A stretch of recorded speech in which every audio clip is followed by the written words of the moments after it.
Apa perubahan yang paling penting sepanjang tahun 2026? Pertanyaan ini menjadi refleksi kami di akhir tahun 2025. Dan setelah meneropong berbagai industri, akhirnya saya berkesimpulan industri otomotif.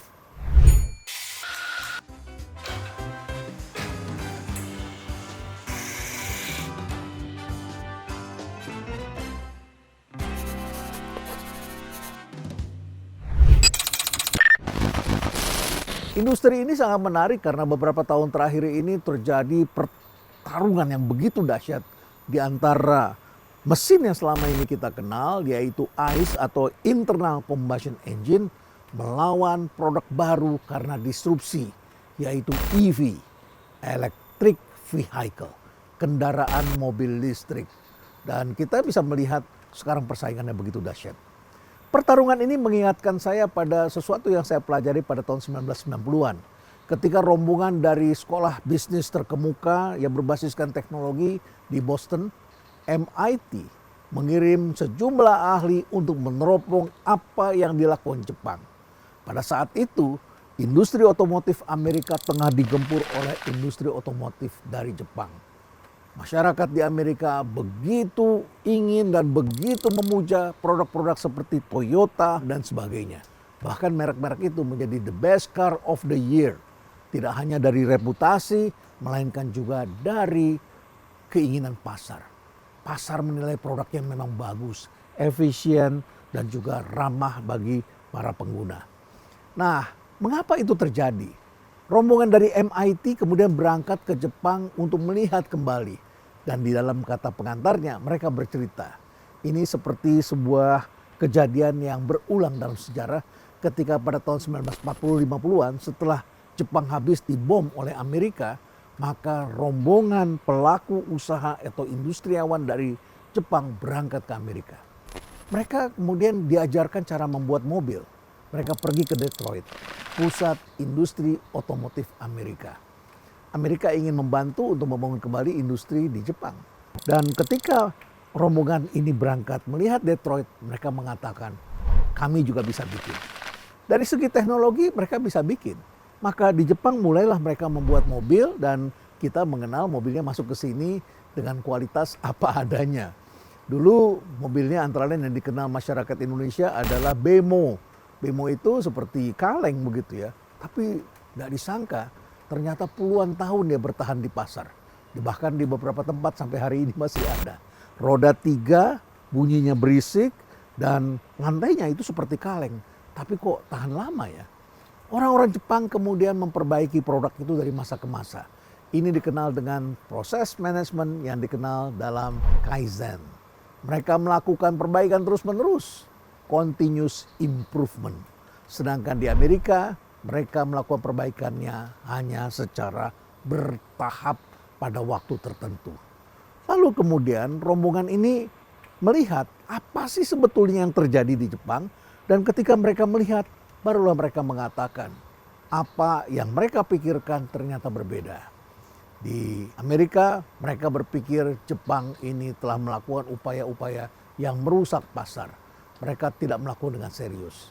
Tapi ketika mereka berangkat ke Tokyo, mereka melihat sejumlah industri otomotif di Jepang, lalu kemudian mereka mengatakan, ternyata Jepang memang pintar. Mereka membuat industri ini tanpa waste, tanpa stok. Bahkan kemudian mereka melakukan perbaikan di tempatnya, di sumbernya. Bahkan para eksekutif bisa dengan segera menghentikan proses produksi ketika mereka melihat ada anomali. Maka kemudian industri ini menjadi berkembang karena efisien, karena mereka memang memiliki desain yang baik dan menguasai pasar di Amerika. Lalu dari situlah orang-orang Amerika belajar, oh ternyata ada culture, yaitu corporate culture. Budaya corporate yang mempengaruhi cara kerja. Itulah yang dijelaskan dalam buku yang wajib dibaca oleh setiap eksekutif yang mengambil program sekolah bisnis di Amerika pada tahun 90-an. Judul bukunya adalah The Machine That Changed the World. Mesin yang merubah dunia, otomotif. Bagaimana dengan Indonesia hari ini? Di Indonesia kita juga melihat bahwa industri otomotif tengah mengalami perubahan yang sangat besar. Memasuki tahun 2026, kita menyaksikan pemerintah telah membuat aturan, yaitu bahwa insentif untuk industri ini telah digeser. Jadi industri kendaraan mobil berbasiskan listrik tadi, EV, harus bersaing dengan internal combustion engine dengan setara yang sama. Keduanya dituntut untuk memperdalam industri, untuk membangun ekosistem secara luas. Dan tahukah kalian bahwa ketika kita melihat ada suatu kendaraan, ini khususnya internal combustion engine yang berbasiskan bahan bakar fosil yang kita kenal itu, di belakangnya ini ada ratusan industri penopang. Mulai dari besi, baja, kaca, sampai wiring, jok, dan komponen-komponen yang kita kenal sebagai aksesoris dari kendaraan itu. Ratusan kalau tidak dikatakan ribuan. Dan masing-masing juga menciptakan lapangan pekerjaan yang sangat luas. Ada ribuan orang yang bekerja di sana. Tidak mengherankan, otomotif selalu menarik perhatian. Ketika para ekonom melihat pertumbuhan ekonomi yang ditunjukkan oleh pemerintah, mereka selalu mengacu pada ketersediaan lapangan pekerjaan, pada industri pertumbuhannya, daya beli, industri kendaraan bermotor. Karena dari situlah bisa dilihat apakah market benar-benar tumbuh. Nah, di tengah-tengah itu kita juga melihat ternyata dunia juga mengalami perubahan dari segi teknologi. Di mana teknologi mobil listrik, yaitu khususnya industri baterai, mengalami pergeseran. Indonesia bermain di dalamnya, yaitu menghasilkan nikel. Dan baterai berbasiskan nikel ini pun tengah mengalami perubahan besar. Dari tadi berbasiskan nikel, nikel ini sangat dibutuhkan. Sekarang baterai berbasiskan nikel lebih banyak digunakan untuk kendaraan-kendaraan yang segmennya menengah ke atas. Nikel, mangan, dan kobalt, ada juga unsur aluminium di dalamnya. Lalu kemudian muncullah baterai yang tidak berbasiskan nikel, LFP, tanpa nikel dan tanpa kobalt. Dan menarik lagi, sekarang setelah dihasilkan riset yang memadai dan industrinya akan segera berkembang, yaitu baterai tanpa nikel, tanpa litium, dan tanpa kobalt.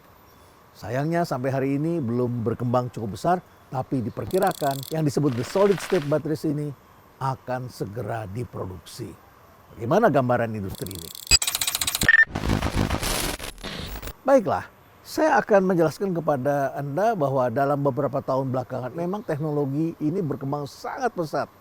Dan Indonesia termasuk negara yang menggunakannya.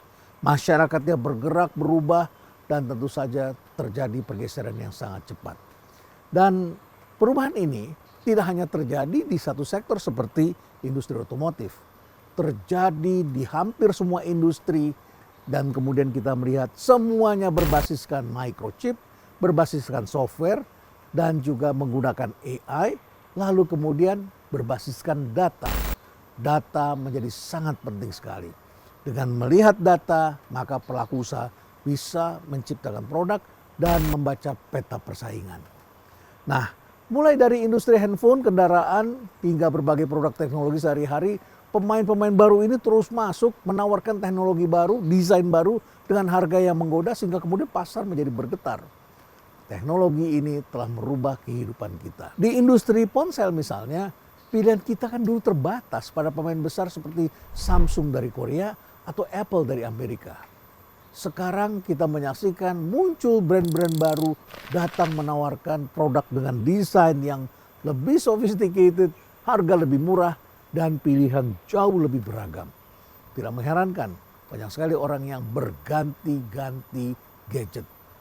Menariknya, dalam banyak kasus yang bertahan di puncak bukanlah selalu yang paling murah. Ini pelajaran penting bagi para pelaku usaha. Yang bertahan adalah mereka yang sejak awal membangun ekosistem dan menguasai rantai pasok. Tidak hanya sekedar menjual produk. Ini menjadi penting karena persaingan abad ini adalah persaingan antar ekosistem. Ekosistemnya Apple tidak sama dengan ekosistemnya Android atau Samsung. Juga tidak sama dengan ekosistemnya dari perusahaan-perusahaan dari Cina misalnya. Jadi inilah persaingan antar ekosistem. Pola ini juga bisa dilihat dalam industri otomotif. Dulu industri ini didominasi oleh Jepang dan Eropa. Sekarang pilihannya menjadi lebih banyak. Pemain baru dari Cina berbondong-bondong masuk untuk meramaikan pasar Indonesia, membawa variasi produk dan harga yang menggetarkan kita semua. Harga yang agresif. Ditambah dengan kebijakan pemerintah yang menyambut mereka dengan karpet merah berupa insentif pajak. Nah, di Indonesia logika ini menjadi lebih jelas. Di tengah-tengah kompetisi yang semakin keras itu, ternyata ketahanan lahir dari investasi jangka panjang, pembangunan industri lokal atau ekosistemnya, dan kepercayaan yang tumbuh dengan waktu. Jadi siapa yang bertahan adalah mereka yang membangun ekosistem dan tentu saja trust. Trust kepada users, consumers yang dibicarakan sehari-hari dan tampak dalam pelayanannya. Dari titik ini, perbedaan mulai bisa kita lihat. Banyak perusahaan masuk dengan strategi yang sangat mirip di awal, yaitu harga. Dan harga ini sekarang kita bisa saksikan di dunia online karena kita bisa dengan mudah melihatnya, membandingkannya. Dan sekarang otomotif ini ditawarkan di berbagai mall. Mall yang tadinya tempat berjualan baju, farmasi, pangan, sekarang bergeser mulai menjual mobil di dalamnya. Baru masuk saja di lobi kita bisa melihat ada mobil desain baru. Dan dari pintu yang berbeda pun kita juga menyaksikannya. Nah, jadi di sini kita bisa melihat bahwa sebagian brand itu bergerak dengan cara seperti itu. Strategi di awal itu adalah harga kompetitif, produknya juga masih relevan, namun tidak semua melihat Indonesia hanya sebagai pasar. Sebagian dari brand-brand ini yang kita bisa lihat bahwa mereka bertahan lebih lama, melangkah lebih dalam, membangun rantai pasok lokal dan menyiapkan industri dan menanamkan komitmen jangka panjang sejak awal. Pendekatan ini sebenarnya sudah lama terlihat dari cara banyak brand Jepang masuk ke Indonesia. Mereka memahami bahwa pasar ini tidak bisa ditaklukkan hanya dengan harga murah atau teknologi semata. Pasar di Indonesia itu menuntut sesuatu yang lebih dalam.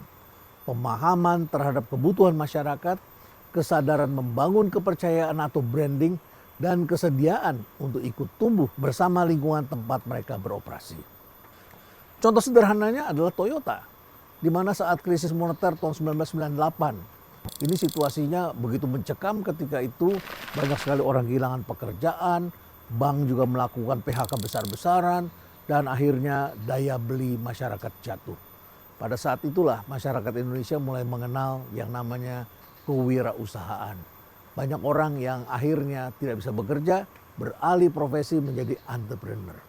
Ya, ada kabar baik karena manusia Indonesia mulai bisa berusaha. Dan ada sebagian yang tumbuh, ada sebagian juga yang kembali lagi ke dunia bekerja. Jadi alih-alih mundur kembali ke industri otomotif seperti Toyota itu, justru Toyota melahirkan produk baru yang sekarang kita bisa melihat menciptakan pasar. Avanza, sebuah mobil yang menjawab kebutuhan masyarakat yang sedang berjuang melewati banyak keterbatasan. Daya beli sulit, pekerjaan sulit, maka mereka membutuhkan kendaraan yang bisa mereka gunakan sehari-hari dengan harga yang jauh lebih terjangkau. Dan ini tentu saja bukan produk semata, ini soal membaca zaman. Karena Toyota pun harus melakukan banyak sekali adjustment dan kemudian memikirkan pasar Indonesia pada masa itu. Pola seperti ini bisa kita lihat di industri lain. Di sektor industri consumer goods misalnya, Unilever itu bisa bertahan puluhan tahun bukan karena produknya semata-mata murah, tapi karena ia memahami dapur-dapur rumah tangga Indonesia. Perhatikan produk-produk yang dikembangkan oleh Unilever dan pada masa tertentu mereka melepas dan menjual merek tertentu kepada para pelaku usaha lain yang masih ingin masuk dalam industri itu. Nah, mari kita lihat pada industri lainnya. Di industri perbankan kita juga menyaksikan ada BCA, ada bank-bank himbara. Bagaimana BCA itu bisa tumbuh bahkan kadang lebih baik dan seringkali menjadi lebih bagus daripada bank milik pemerintah himbara. BCA tidak tumbuh dengan ekspansi yang agresif, tetapi dengan konsistensi layanan dan kepercayaan di masa krisis. Dan mereka pun membangun ekosistem. Maka kita bisa melihat di sektor perbankan ini, bank-bank himbara milik pemerintah hanya berada di sektor keuangan. Sedangkan di BCA dalam grupnya, mereka memiliki ekosistem yang jauh lebih lengkap. Saya ingin mengajak Anda kembali ke otomotif. Ketika pandemi COVID-19 melanda dunia, ketika mobilitas masyarakat menjadi sangat terbatas dan kita tidak bisa bepergian, dan kemudian pola hidup berubah, fokusnya bukan sekedar penjualan. Yang penting masyarakat kita bisa beraktivitas walaupun ruang geraknya terbatas. Disinilah konsistensi menjadi nyata. Brand yang kuat tidak sibuk berbicara soal penjualan semata-mata, tetapi memastikan fondasi tetap kokoh agar ketika situasi membaik, kepercayaan tetap ada. Kepercayaan sekali lagi bukan semata-mata soal branding, tapi juga soal inovasi, soal keterlibatan dalam ekosistem, dan tentu saja adalah pada pelayanan. Bukan sekedar menggempur, menguasai, lalu kemudian menghilang. Baiklah, sekarang kita melihat bagaimana supaya industri ini bisa dibangun dalam kontribusi yang nyata dan juga sustain, berkelanjutan. Dari berbagai contoh yang sudah saya jelaskan tadi, kita tentu telah belajar tentang satu hal yang penting. Brand yang ingin bertahan tidak boleh berhenti hanya pada produk dan harga. Produk bisa ditiru, harga bisa disamai, bahkan bisa dibanting seketika. Teknologi pun bisa dikejar. Apalagi sekarang kita bisa melakukannya apa yang dikenal sebagai reverse engineering. Dibongkar lalu kemudian diperbaiki. Nah, yang sulit ditiru itu sekali lagi adalah ekosistem. Brand yang bertahan adalah mereka yang mau berinvestasi jangka panjang, membangun rantai pasok dan juga pelengkap-pelengkap lainnya. Ini semua harus dibangun.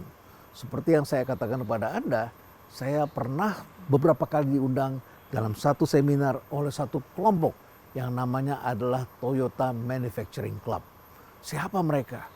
Mereka adalah terdiri dari kumpulan para pemasok yang juga berinovasi. Induknya berinovasi, masing-masing terus memperbaiki kualitasnya. Tanpa itu, mereka tidak akan bisa bertahan. Jadi masing-masing pun berinovasi dan kemudian mereka mengembangkan sebagai suatu ekosistem. Dan yang menarik lagi adalah ekosistem ini kemudian bisa juga berkembang menciptakan industri-industri lainnya karena mereka belajarnya dari otomotif. Seperti itulah ekosistem. Ekosistem menciptakan inovasi dan lapangan kerja. Memberi ruang bagi masyarakat lokal seperti bangsa kita ini untuk ikut tumbuh secara ekonomi. Merek boleh dimiliki oleh perusahaan asing, tetapi ekosistemnya tumbuh dalam masyarakat lokal. Dalam konteks ini, kehadiran sebuah brand tidak lagi diukur dari berapa banyak yang mereka jual, tetapi seberapa besar kontribusi yang mereka tinggalkan atau mereka ciptakan. Apakah mereka membantu membangun industri? Apakah mereka menciptakan efek berlipat ganda atau multiplier effect bagi ekonomi lokal? Dan seterusnya. Dan disinilah sesungguhnya ketahanan itu kita bangun. Bukan dari kampanye besar, bukan dari slogan-slogan yang istimewa, dari janji-janji iklan, tapi dari kehadiran yang konsisten, relevan, dan bertanggung jawab dalam jangka panjang. Karena pada akhirnya di pasar yang semakin bising, kepercayaanlah yang berbicara paling keras. Itu poinnya. Sekarang sampailah kita pada pembahasan mengenai bagaimana ekosistem dilengkapi dengan kepercayaan yang khususnya adalah setelah proses penjualan terjadi. Keunggulan sebuah brand yang bertahan lama tidak hanya terlihat dari produknya, tapi juga dari bagaimana mereka membangun ekosistem purna jual. Ini penting dipahami bagi Anda semua yang tengah belajar bisnis. Bukan hanya soal industri otomotif, tapi siapapun yang ingin membangun usaha. Sekali lagi, keunggulan sebuah brand yang bertahan lama tidak hanya bisa dilihat dari produknya, tapi juga dari bagaimana mereka membangun ekosistem purna jual dan kepercayaan. Brand yang sukses biasanya menghadirkan jaringan layanan yang luas, berkolaborasi dengan ribuan bengkel mitra dan part shop lokal, sehingga pelanggan bisa dengan mudah mendapatkan layanan dan suku cadang. Sistem purna jual yang kokoh seperti itu bukan sekedar mempermudah pelanggan, tapi juga memperkuat fondasi brand di pasar, membangun kepercayaan jangka panjang dan menjaga keberlanjutan ekosistem industri.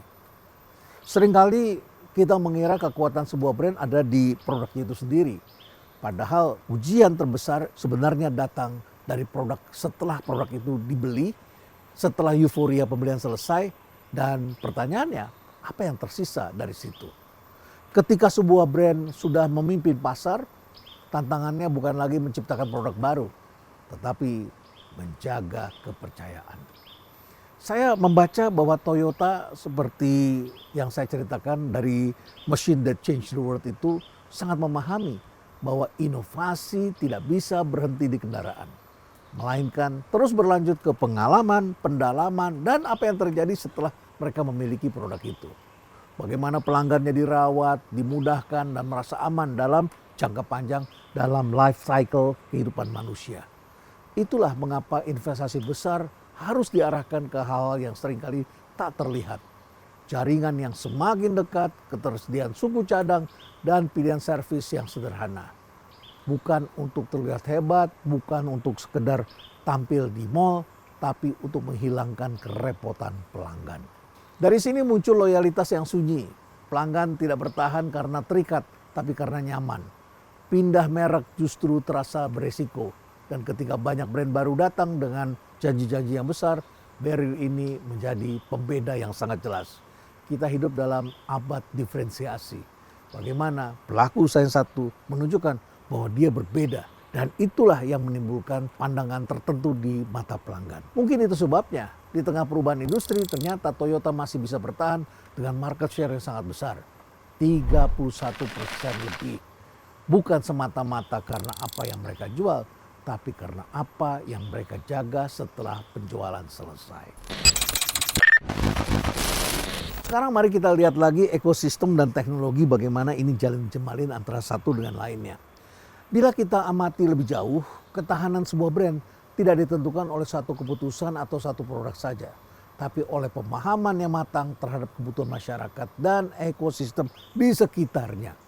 Sekali lagi, pertarungan abad ini bukanlah pertarungan antar industri, antar produk yang sama dalam satu industri, melainkan antar ekosistem. Dan ekosistem sejatinya memang harus dibangun oleh pelaku usaha yang memang berkomitmen dalam jangka panjang. Brand yang sukses tahu bahwa infrastruktur apa yang tersedia, tantangan sehari-hari di masyarakat, dan teknologi apa yang benar-benar bisa menjawab kebutuhan itu. Hari ini pilihan teknologi sangat banyak dan tentu saja pelaku usaha bisa membaca dan menentukan ramuannya sendiri. Dari sinilah lahir teknologi yang tepat. Misalnya hybrid atau kendaraan listrik. Ini pilihan. Persiapan teknologi bukan untuk pamer satu kemampuan saja, tapi untuk memudahkan transisi bagi masyarakat ketika mereka sudah siap untuk mengadopsinya. Dari konteks ini saya selalu ingin menekankan kita bisa belajar banyak dari Toyota. Seperti banyak buku-buku manajemen yang bicara Toyota Way misalnya. Toyota memang bisa banyak dijadikan contoh. Mereka memiliki lini hybrid dan teknologi lain dengan timing peluncuran yang sesuai dengan kesiapan pasar. Sekaligus menjaga ekosistem industri agar tetap stabil dan berkelanjutan. Bagaimana menurut kalian? Sebagai penutup, tentu saja saya ingin menyampaikan bahwa kepercayaan dalam industri tidak bisa dibangun dalam semalam.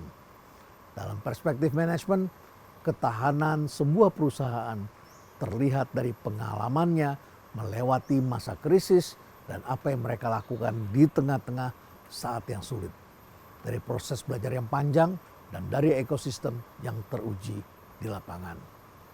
Dari pengamatan dan pengalaman saya pribadi, Toyota bisa dijadikan contoh bagaimana sebuah brand mampu membangun ketahanan jangka panjang di negeri seperti kita ini, Indonesia. Dengan pengalaman puluhan tahun melewati berbagai fase ekonomi serta ekosistem yang matang, kini mereka berada pada posisi yang sangat kuat untuk menghadapi tantangan ke depan. Dan pada akhirnya, yang membedakan bukan siapa yang paling cepat masuk pasar, tapi siapa yang paling siap bertahan. Bagaimana menurut kalian? Stay relevant.